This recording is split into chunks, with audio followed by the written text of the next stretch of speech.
Hey, everybody, and welcome back into the Direct Selling Accelerator podcast. My name is Sam, and today I'm really excited to bring in my husband, Greg, who hasn't been on a podcast for a little while. Hey, Greg. Hey, Sam. It's great to be back.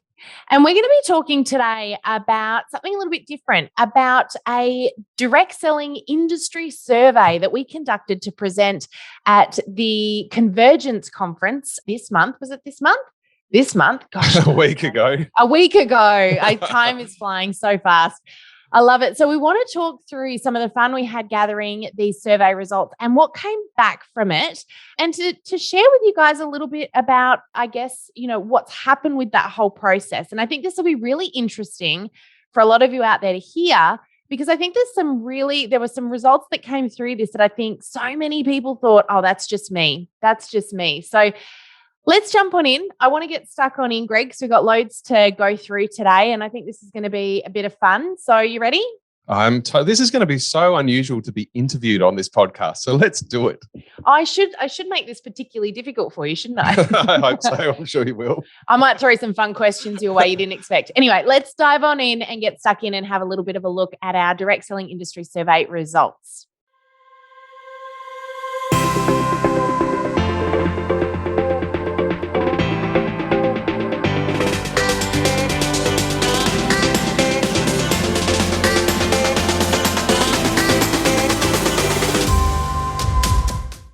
Okay, so Greg, let's just start by talking about why we did this survey to just kick things off. As you know, we've spoken to people before about this, but we're supplier members to the Direct Selling Association of Australia. And do you want to sort of kick this off and talk about what this is all about?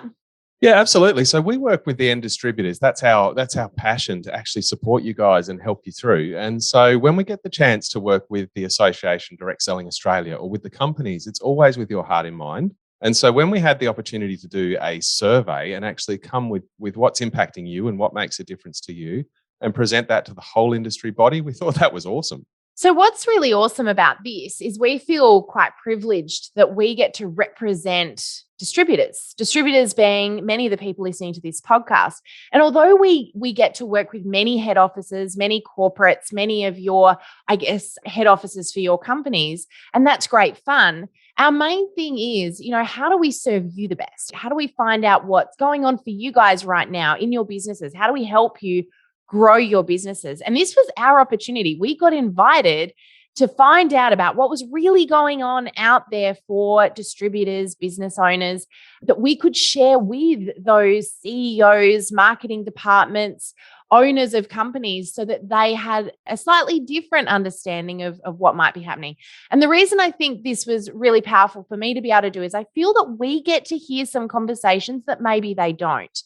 Yeah, people pour their heart out to us. And that's one of the things that I love about this. So, Sam, you really bring love to people. That I think is absolutely beautiful. And I'm really focused on purpose. And that's, together we're speaking to people every day, hundreds and hundreds of people throughout a week. We hear what's going on. And so it's well and good for us to have a gut feel of what's going on. And we may very well be right. But to actually get to put a survey to it and actually hear exactly what people are hearing and to have their comments in writing, and to do video interviews and actually be able to present snippets of that to the companies, so that it's not just our gut feel anymore. We don't just say, oh, we've had a few people say this and we think this is a trend, watch out for what's coming. But it's like, no, this is exactly what people have said. So what we ended up doing is we put together a survey. It had 24 questions, I think, in there. So it was fairly decent. It took about 10 minutes to complete. Many of you would have completed this survey. And we asked a series of questions to establish where you guys are at in your businesses, how long you've been around for, how much time you spend on your business, and what your results have been looking like, but also what are the greatest successes? What are the greatest challenges right now? We were very careful about what questions we asked to get some really useful information. So we're going to dive on into those, but I do want to just say, first of all, thank you to everyone that participated. We had hundreds of people respond, which was sensational. And that was across 40 different direct selling companies. So we've got a real split from party plan to network marketing. And that brings me to question number one, because I actually thought that was Sam, just hilarious. As we do that, there was just one quick thing I thought, because this is Australia. So this survey was unique to Australia. But what we have found is we've done similar things where we've done a survey in Australia and we've gone to other countries, and it's surprisingly relevant. So even though this is Australian data, I would think that these trends would be applicable in lots of other places. Yeah. Interestingly, we did have quite a lot of people that responded that were from other countries. That information we had to pull out and section out because we wanted this to be, being that this was for the Direct Selling Association of Australia, we wanted this to be Australian focused. But I will say that the responses that we got from the US and Canada and New Zealand and anywhere else was also quite relevant to the results we got. So they weren't dramatically different. So it pretty much translated, which is awesome. So the first thing is that we asked the question, and this I was so interested to see what the response would be here, because Greg and I, when we do any kind of marketing or webinars or training, as you guys know, we work exclusively in the direct selling industry. Problem is that everybody identifies under a different name. And so we often think, do we say this is for party plan, network marketing, direct selling, MLM? What should we say? And the reason this is such a challenge is because you guys all have got different jargon that in your mind that you're using to describe what you do.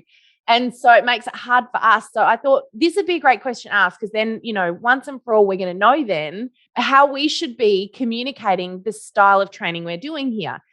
This question gave us absolutely no clarity at all. Because let me just say what was really hilarious about this.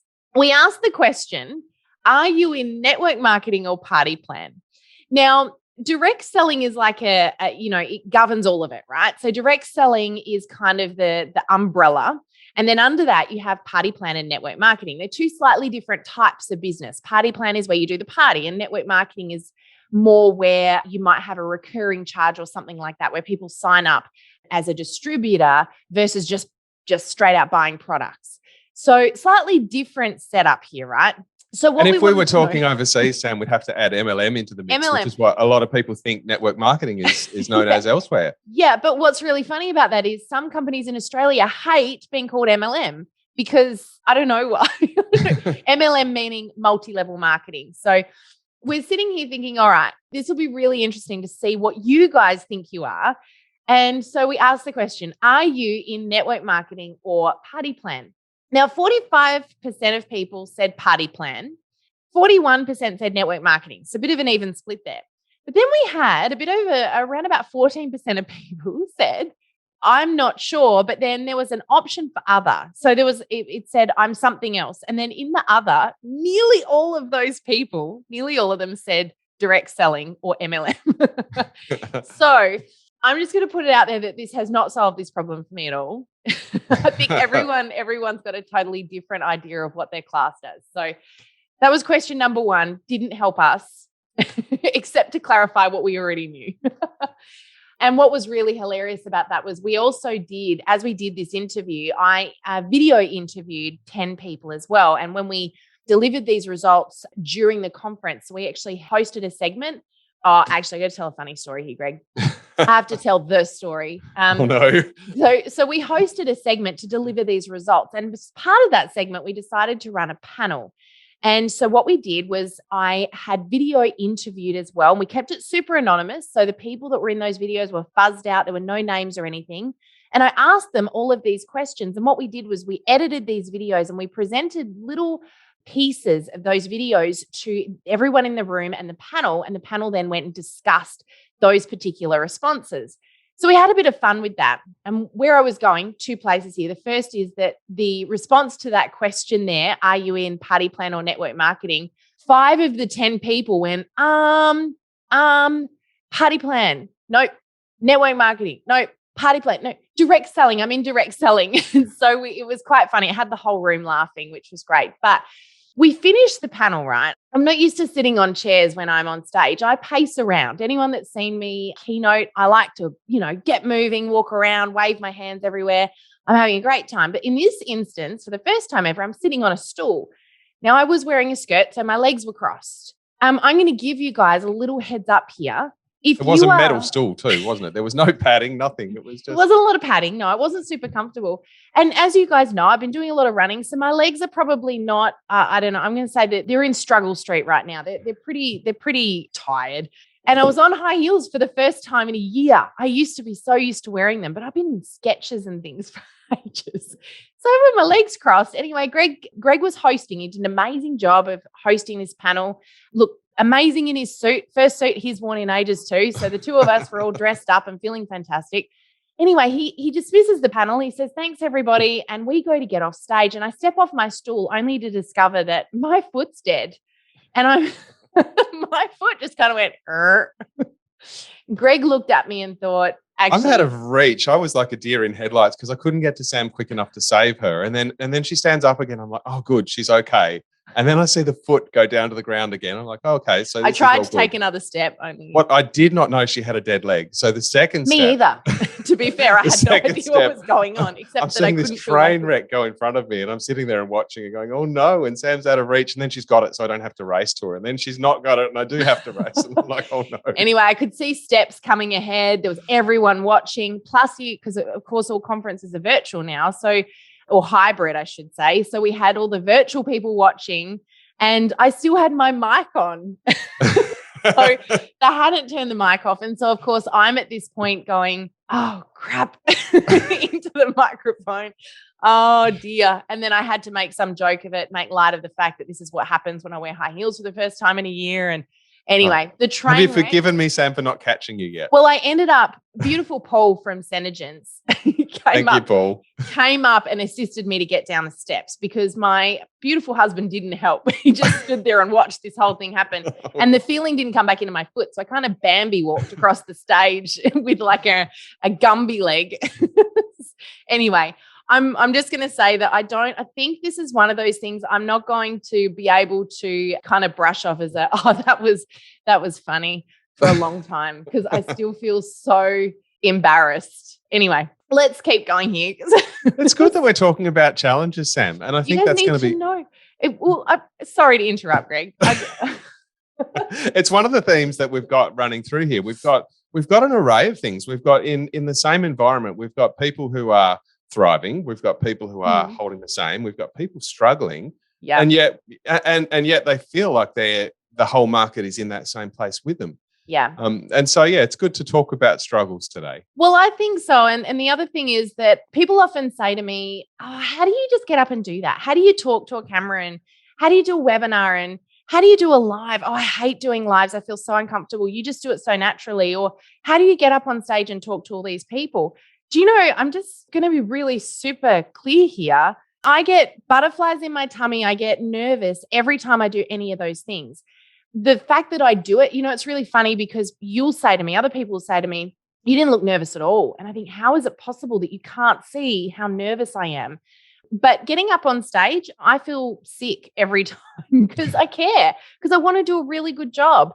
And I just want you to know that we all have crazy experiences. And I was talking to, I better not name and shame, but I was talking to a CEO of another direct selling company about this yesterday. And I told her about what happened to me. And she went, oh my gosh, well, did you see me last year when I fell off stage? What? And she said, yeah, no, we were at our first conference back and I quite literally just toppled straight off the stage. And I was like, well, I'm not going to admit that I don't revel in anyone's pain, but I do feel a little bit better knowing it's not just me. So I want you guys to know it's not just you either. If you struggle with this stuff, me too. We're all in the same boat. All right. Let's talk a bit about the question, has COVID changed your business? Because this was an interesting one. It is. And the biggest thing I noticed is it's all over the show, Sam. I know. and I kind of expected it to be all over the show. But what I will say is that the thing that was overwhelming that came up was regardless of whether people decided it was good or bad, the common denominator here was people saying it forced me to embrace social media. So whether it worked or not was kind of a non-point. It was more, regardless of whether it worked or not, it forced me to do something that I had been avoiding doing. That was the response I saw again and again. I don't know what the stick out for you with this one was. Stick out, stand out? The biggest thing is that I think we need to come back to hope, because I've heard from too many people in this industry, like they've got a passion for the industry. They've got a love for it. And they might have been on a struggle path, And so if you lose hope, like if you really feel you're where you're supposed to be, which is just such a common thread, I hear it from people again and again. They know they're where they're supposed to be, but there's this internal pressure if you just can't crack it. And so the first thing that I wanted to take, and I love that this is the first thing that we're discussing, is that while some people are struggling, others are succeeding. And that's not a competition thing. It's actually an opportunity. It's actually beautiful to say, hang on, this market, there are people that are getting amazing growth. And they're people that were coming from the same position that you were. There's also people that actually were doing really well, interestingly enough. There's just as many of those that were doing really well that are really struggling. So there's an opportunity to adapt and a challenge to adapt and a need for support so that people can adapt. But to me, it's all in this space of actually we're in a place of opportunity. We did hear there was an increase in the direct selling market in Australia of approximately 15% last year in sales. And so we are in a market of opportunity. It's really interesting because we heard from a lot of companies, overall, there was growth. The whole industry had massive growth as an average. Yet it's not necessarily what we saw in the results from distributors. And I think where this is really great to look at, we've kind of gone micro here with our results versus looking at the industry as a whole. We've kind of gone to you guys direct. And what I think's happened is you've got sort of that top portion, say your 20%ers, which make up 80% of the business. Then you've got 80% of people down here who are going through something very different. So these 20%, are romping it through. Their top 20% is always going to be a top 20%. And these are the people who, if someone didn't see growth, they dropped into the 80%, and you had someone else that came up into the 20. And so you always had your top performers, and the average of those top performers grew. The challenge is that the 80%ers kind of moved around a lot in here, and some of them saw growth, many of them saw growth, but many of them also saw massive change that they couldn't keep up with.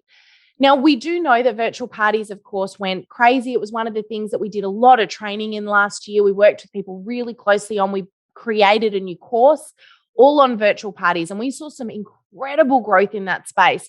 Just even Chrissy Kelly, if I refer to her, who was on our podcast a few weeks ago, she was a Larev consultant who's been with the company for 20 years.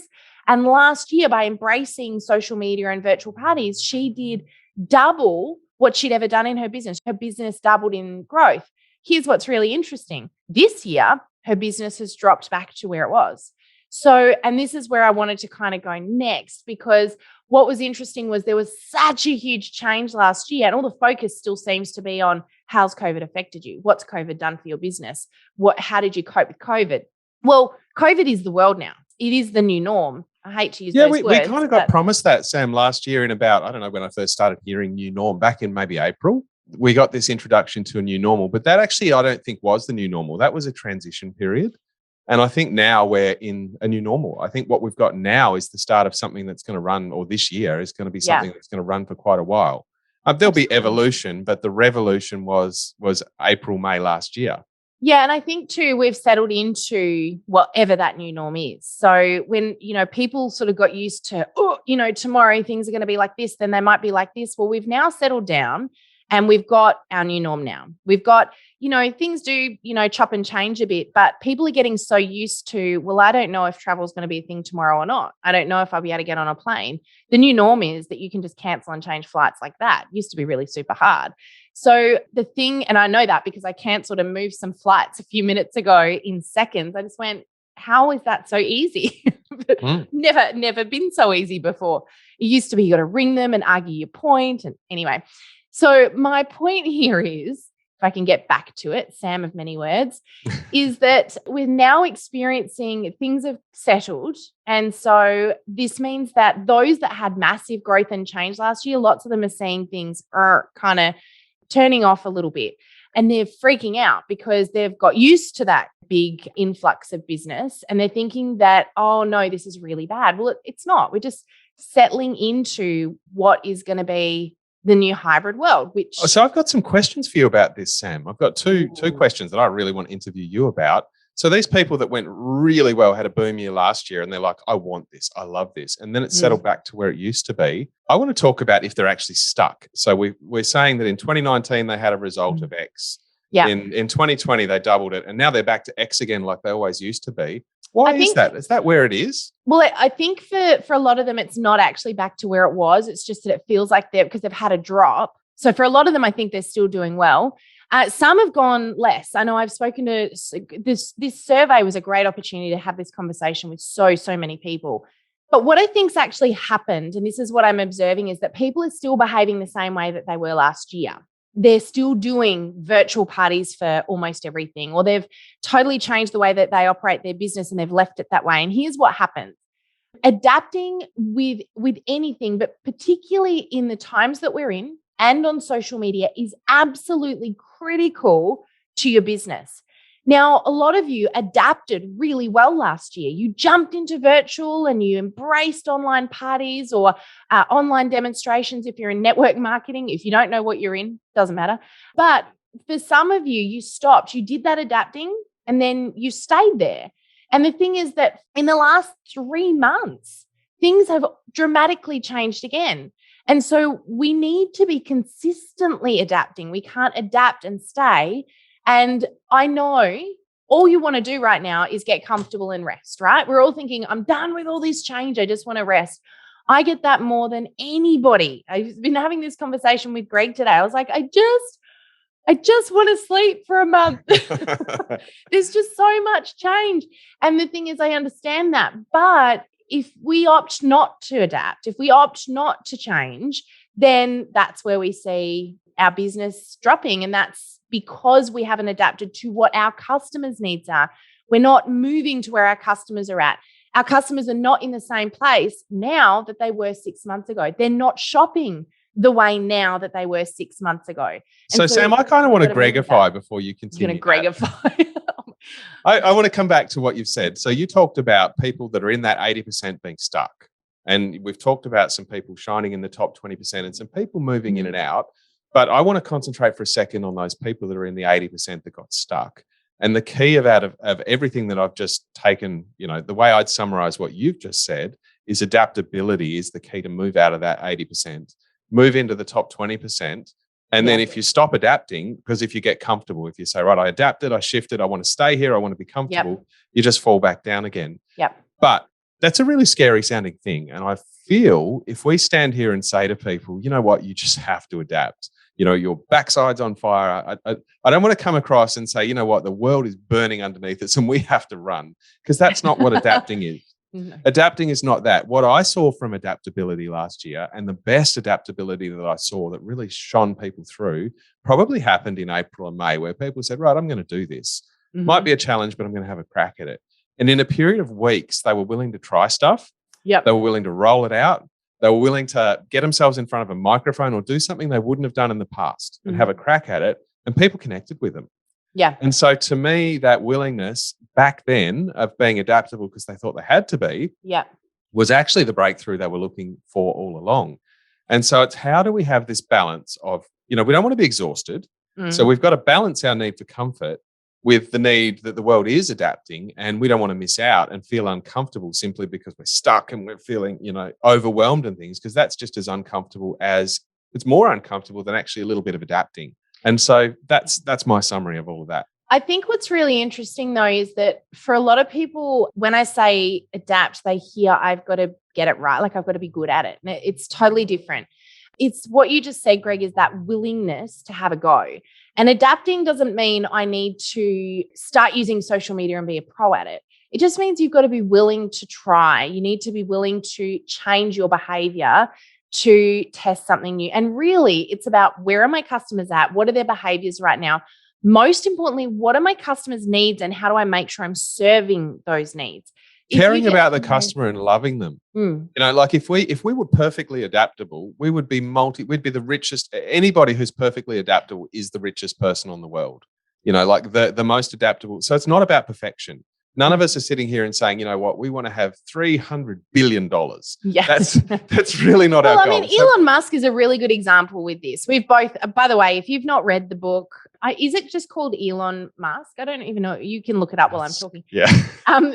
We've both read the book on Elon Musk. Is an autobiography the one written by someone else? An autobiography would be one he wrote. Okay, so it's a biography. It's a biography, yep. So it was written by someone else, but in consultation with him.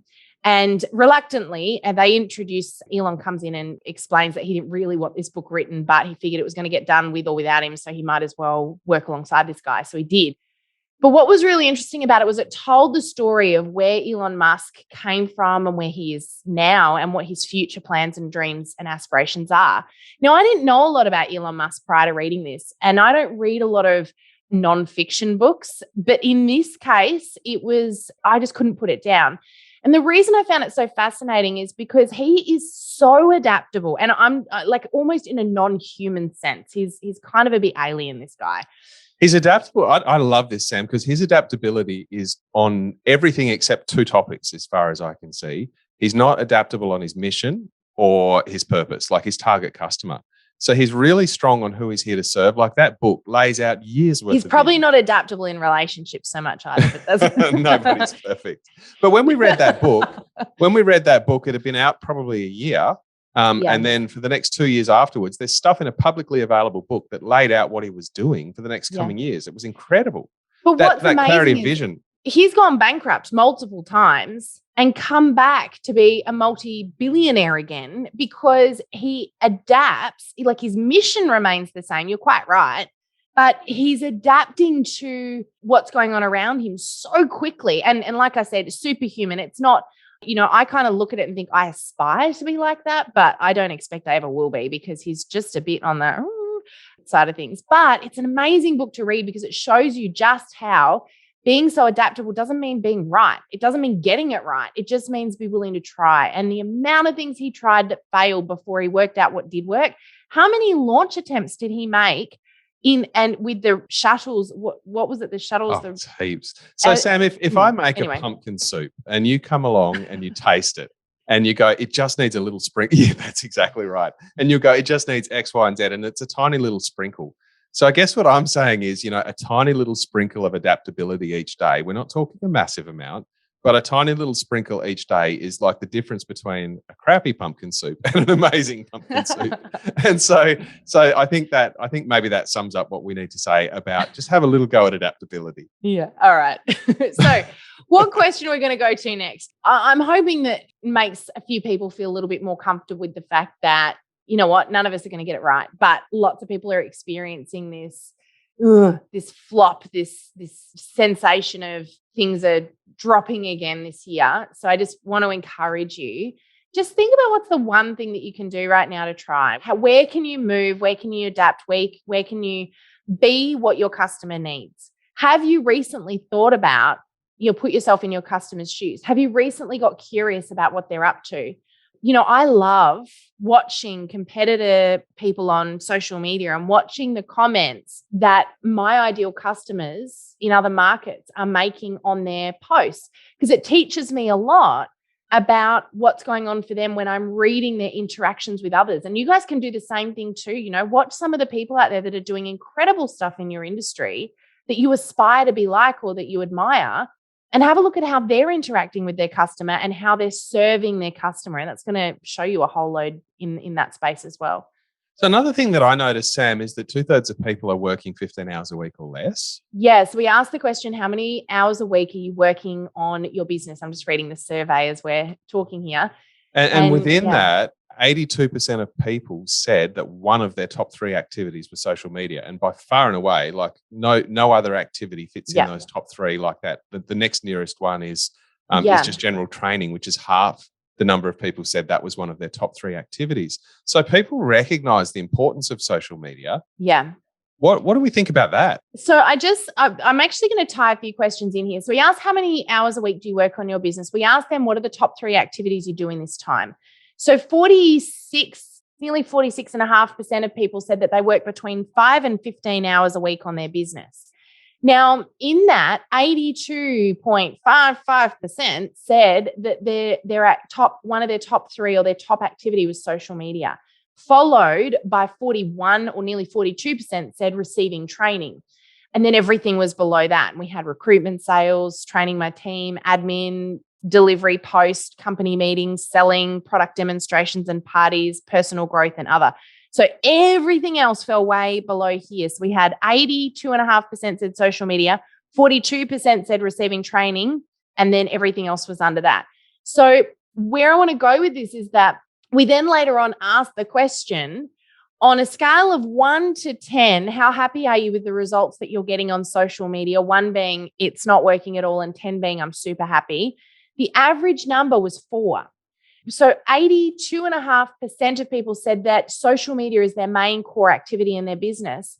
But the average results people are getting, people are saying that they're a number 4 on a scale of 1 to 10. So what this is telling me is a lot of people are spending way more time on social media than they'd like to, and they're not getting the results for that time. And yet they know they need to. This is this conundrum, isn't it? I have to do it to be successful, but it's not working. Have to do it to be successful, but I don't know what to do. And so it's being stuck in that place and being prepared to adapt. Yeah. We also then later on asked, what training or support would you like more of? And above all else was social media. Now, this is really interesting because there's been obviously an influx of social media training for all businesses over the last 18 months because everyone's recognized digital is where we really need people to go.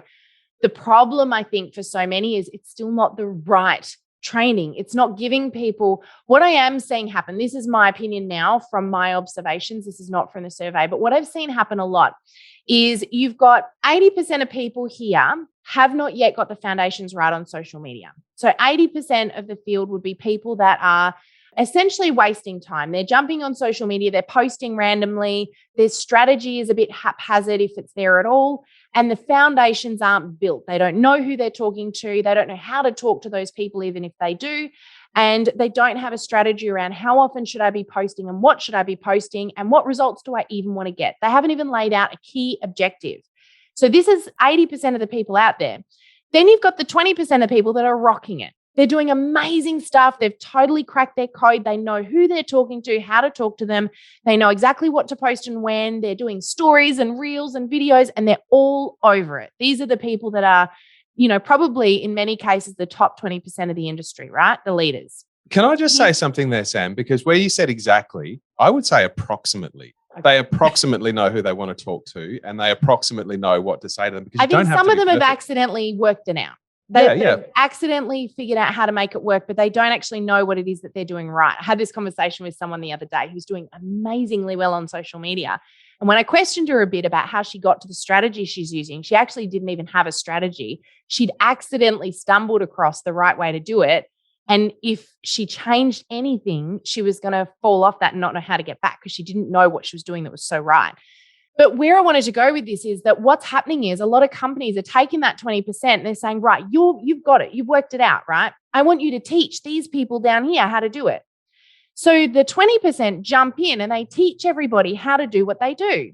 Here are 2 major problems with that. Problem number 1 is that this person up here that's doing really well had to lay foundations first before they could get to where they're at. In many cases, they didn't realize that's what they were doing when they were doing it, but they set it up and they set it up well. So they got the foundations right and they built themselves up to here. It was a process. But what they're doing is they're teaching the now. They're teaching this complicated stuff that they're doing, but they're not teaching the foundational stuff. The other problem that's happening is this person up here knows who they're talking to for the most part, who they're talking to and how to talk to them. Their target perfect customer is different to the next person's. Their way of communicating is different to the next person's. And yet they're saying communicate like this. They're saying this is exactly how you communicate. And social media will magically work. But that only works if you're them and if you're their customer. And it will work for some, but the problem that happens is that the next person comes along, goes, okay, well, I'll do what you're doing. I'll do what you're teaching me to do because it's clearly working for you and I want to be like you. So they teach this method. This person doesn't get the foundation right. They're jumping straight to this process. And without doing the groundwork, which is identifying who they're talking to, working out how to provide them value, working out a strategy, figuring out objective, all of those important things, they jump straight to this methodology up here. And what happens is that this person it doesn't work for. And now they think there's something wrong with me because it worked for them. It's not working for me. That means it must be me. What's the common denominator here? If it's working for them and it's not working for me, then you start feeling not good enough. You feel, they start to give up. Overwhelmed. Why bother? And overwhelmed and left behind. Oh, clearly I'm just too old. I'm not tech savvy. This is, how many of you have said that? I'm not tech savvy. it's too overwhelming. It's too confusing. I'm so frustrated. And it was never the problem in the first place. That's the challenge. None of those things were ever the problem in the first place. Yeah. So Sam gave a hint a little minute ago. If you know who you're here to work with, if you know who you're here to serve, and you actually know what makes them tick and how to speak to them, they're crazy not to speak to you. Of course, they're going to want to. And if you know how to use the platforms to connect with those people, which isn't to advertise and do old school marketing, but it's actually to connect, to build a true deep.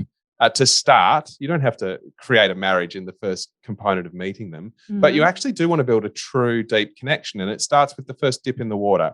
And then that engagement starts to build from there. So we're moving away from the old school marketing selling stuff, which is what 80% of people are still doing and why it doesn't work. And the 20% of people that are getting great results, they're getting connection. Yeah. They're getting curiosity and intrigue and engagement and excitement and entertainment. And then they're building from that. And then somebody says, actually, I need to know about this product. I need more of what you have. How can I have it? And it creates demand. And that is so much better than feeling overwhelmed and stuck. Yeah, absolutely. Yeah, I also just want to remind you guys that there's not one way to do social media either. And I don't want that to be confusing because you're thinking, well, hang on a second, how am I going to work out my way then?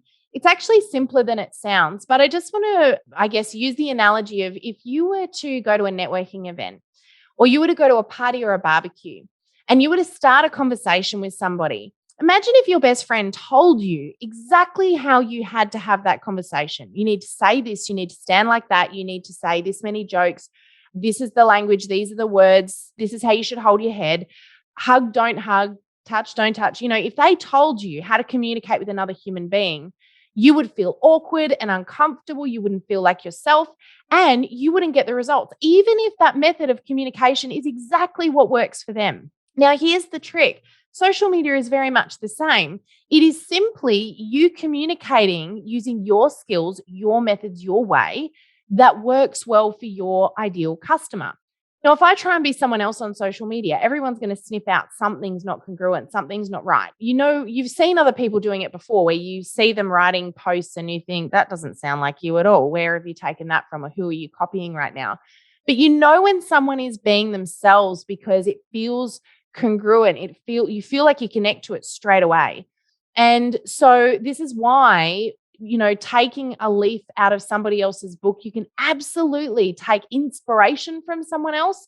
You can learn from someone else, but you shouldn't copy or mimic someone else because they're not you. And that's the challenge I think that's coming up for so many is they're being taught a way rather than a method. Yeah, and I think the main thing at the moment, Sam, because I don't want anyone to go away from this overwhelmed, we're not trying to explain how to do it today.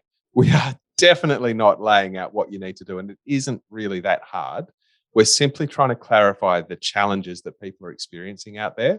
So don't go away from this thinking, oh my gosh, I still don't get it. I've got this ideal customer and I've got things to say and stuff to do, and I don't know, I'm too boring or I'm too whatever. I don't know how to do it.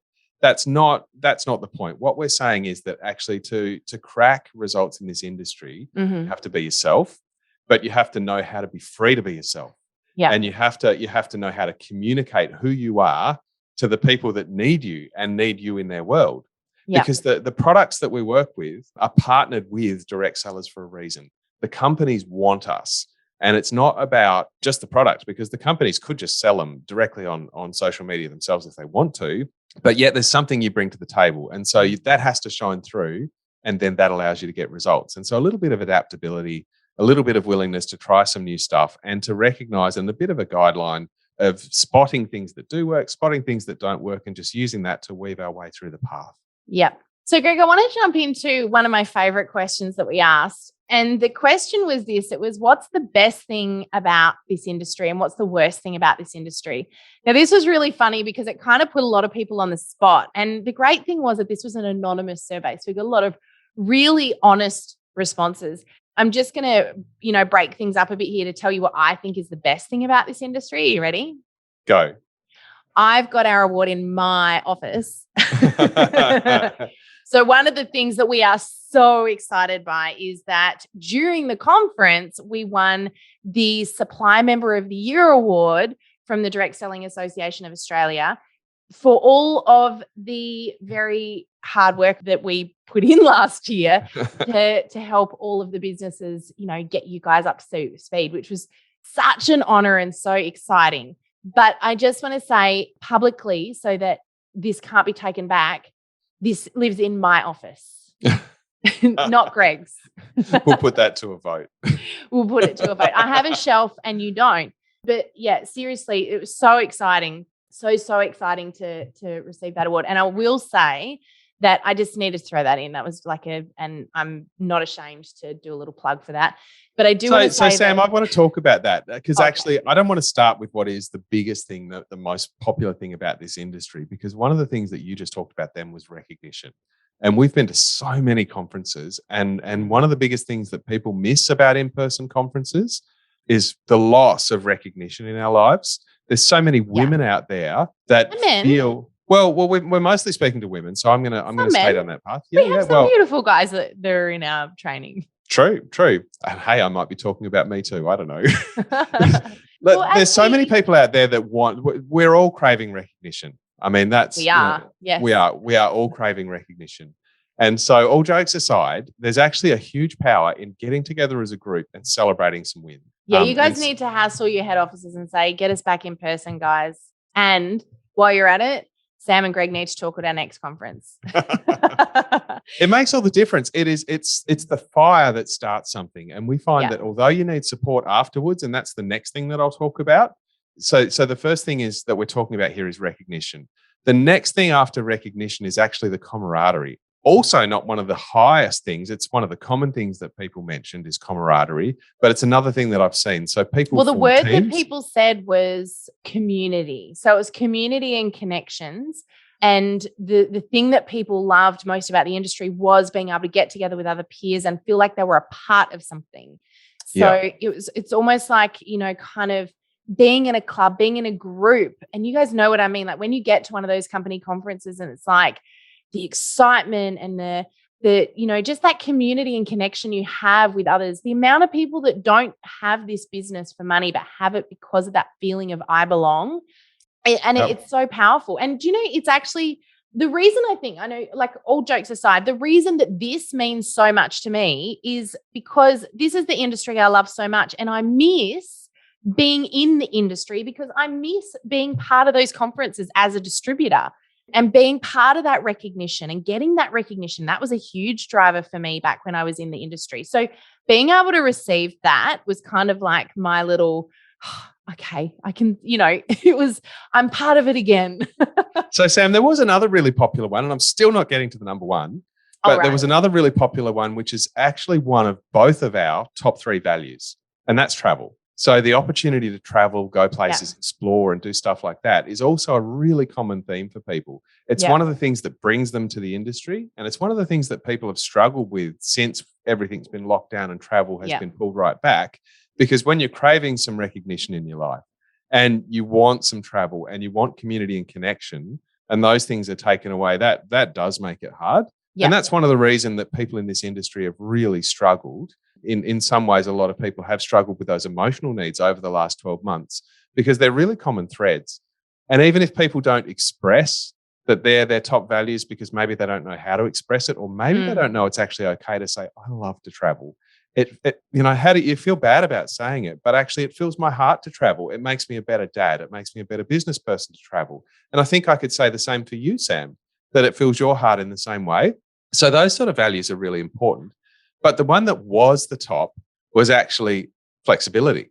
And that's interesting because that is the common thing, the common thread across this industry is that ability to work around the things that are the core aspects of your life, to put your family first or things like that, to say, okay, that I can have a business where I can be connected to people, I can feel a part of something, I can get all of these experiences, I can be with products that I love, and I have the flexibility to do the other things in life that I need to do as well. Yeah.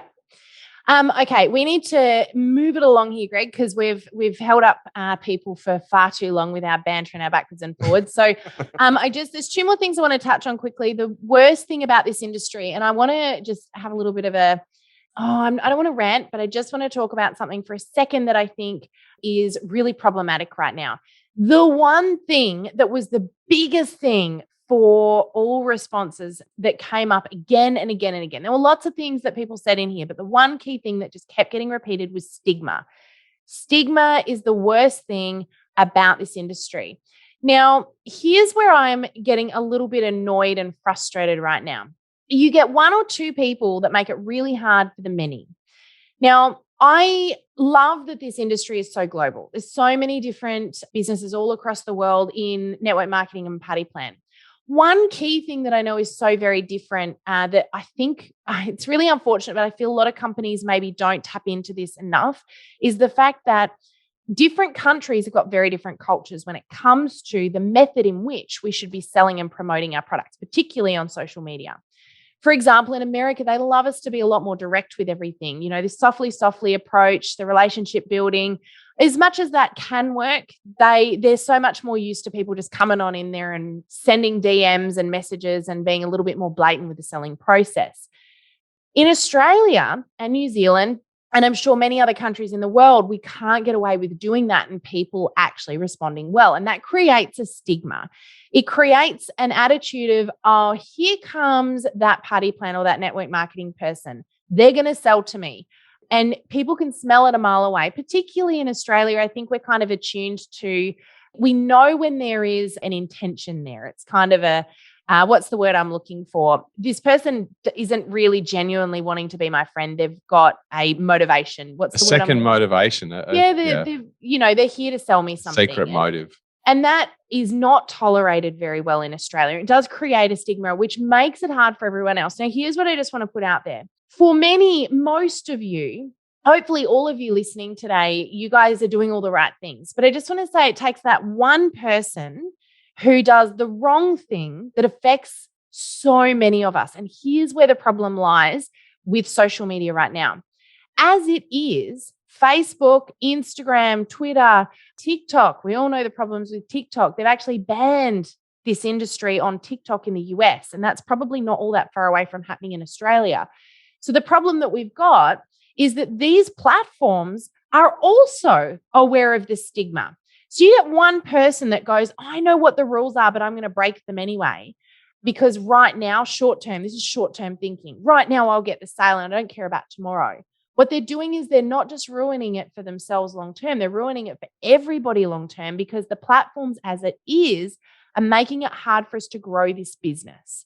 So I don't know what the answer to that is from a distributor level. We've had some issues this week where we've seen some people breaching Facebook rules, blatantly breaching them to actively sell and promote through personal profiles, hound people that they shouldn't be hounding. And it's causing a real ruckus, I think, at the moment in the industry because what's happening is Facebook is saying, well, if one can't do it, no one can do it. And we're seeing problems with that. So I'm putting it Sam, out I there just want to jump in at that point. There was a story that I heard at the conference that I want to quickly share, which is about a bricks and mortar retailer. And they're one of the biggest sportswear retailers in Australia. And they were selling these specially coated activewear pants. Yeah. And they promised that they would protect you from catching COVID. You can talk about it. It was in the news. Everyone knows what it was. I don't really need to. I laugh. It's not quite what they said, but it's like COVID-proof underpants. That's what COVID-proof leggings. I know, but I like the underpants story better. and I think it's just absolutely ridiculous. So what I'm saying there is that in any industry there are bad eggs, and so I don't want to be too focused on the stigma issue. But I think that what our job is for each person to be part. Like we don't want to propagate that. And so the key to me, whether we're in America, because people in America are responding just as well, I think, to this message as Australia, New Zealand, and the rest of the world, is that actually we've got to shift from hounding people. We've got to shift away from pestering people and ramming it down their throat. And we've actually got to bring some value and actually serve the people that want us. Yeah. And so as we move away from that hounding and we move into that, then I'm not subject to that stigma. And so as an individual, if I don't participate in that behavior, I don't have to feel responsible for it. And the people that I talk to don't complain about my behavior. And so that's really what I'm saying here for the individual distributor. You can certainly, if you see something, report it to your company. You don't want to be tainted with that brush. But your job, I think, is to make sure that you're, instead of hounding people, manage your behavior. Value to the people that want to deal with you. And this is why we are so against hounding and hassling family and friends as a method of using social media effectively. We want to show you how to build the relationship, and that relationship to be genuine and real. But the other thing, I don't want to harp on this for too long, and I know we're going to move on, but I just want to finish this off by saying, please make sure that you are aware of and following Facebook's, Instagrams, whatever platform you're using, their rules and their policies. It is your responsibility to make sure that you're on top of them. Now, if you're unsure of what they are, make sure that you're checking out our Facebook page, because we're keeping you guys aware of this stuff. Anyone who's inside of our courses has got absolutely all the information that they need in there. It's laid out, it's clear, it's concise, so you cannot possibly misinterpret or misunderstand what you should or should not be doing. For example, it is against Facebook's rules of use to use any personal profile to directly sell any product, service, or business opportunity. If you are doing that, you're in breach of Facebook's rules. And Facebook's attitude to that is no patience whatsoever. They don't give warnings. They just shut pages down. And the amount of pages we see shut down at the moment, because people are blatantly, and not always blatantly, sometimes they're accidentally breaking those rules. I just really want to encourage you, if you've not done it yet, get in and check out Facebook's rules. Make sure that you're fully aware of what they are. In fact, what we'll do, we'll put a link to those in the show notes. Well, actually, Sam, I was going to go and extend on from that, because you run some incredible webinars on this topic, and I'm so proud of the way that you deliver this information to people. It's so specific. I pay him to say that. Oh no, I'm allowed to be proud. You're my wife. You do an amazing job of formulating that and communicating it. And so we have an hour-long webinar which covers those kind of topics. It says, here's some things that you must stop doing because you're probably doing these, or you know people are doing these. Do not fall for that trap. If people tell you to do it, here's the consequence. But of course, that's the negative, and we don't want to dwell in that space. And so what I love is then you lay out, okay, here's what you do. And so I think that's a beautiful thing. We also have some other events coming up, some courses that show people for free how to generate leads. We have all sorts of things in that program, and I won't get into too many specifics because this podcast might come out in a couple of weeks, and who knows what amazing stuff we're going to have in it. What I will say though is that if you jump onto our website, which is auxano.global, if you go to that website, you'll see the latest event we've got coming up, which is something's on pretty well every week where you can learn some of this stuff. Yeah. And you get to jump in usually it's always with Sam, sometimes with me. And we actually get to dive into this stuff and actually have a bit of fun and look at some answers. Because I think today we've talked about the feeling in the industry, the successes, the challenges, and I love the opportunity. I do not want to get stuck in too many of these challenges because there are answers to it. What I love is actually, okay, there is opportunity. And if we have a little bit of flexibility and a little bit of willingness to be adaptable, it doesn't take much, just a bit, then we can jump into that top 20% and really knock it out of the park. Absolutely. So I know we're out of time, Sam, and it's never me that ends one of our podcasts, but how about it today? All right. So guys, what we're going to do is we're going to put the link to this survey in the show notes. So if you want to check it out, there's a few more questions we asked in there. We didn't get through all of it today, and you can have a bit of a look. Feel free to share that around too if you want to. It's publicly accessible. So we'll pop the link in the show notes so you can jump in and check that out. We'll put the link as well. Our website should be in there. So if you want to see what events and things are coming up, and we'll also put a link in there too to the latest Facebook policy so that you can be aware of what the rules are. Make sure that you're following them. But yep, you're quite right, Greg. We need to wrap it up there. So thanks everybody for tuning in today and listening in. I'm going to let you finish it off, Greg. I thought I just did. No, it's awesome. Thank you so much for joining us today, everybody. And Sam, thanks for inviting me back onto the podcast. It's always fun to do this with you. No worries. Thanks, Greg. See you, everyone. God bless and bye for now.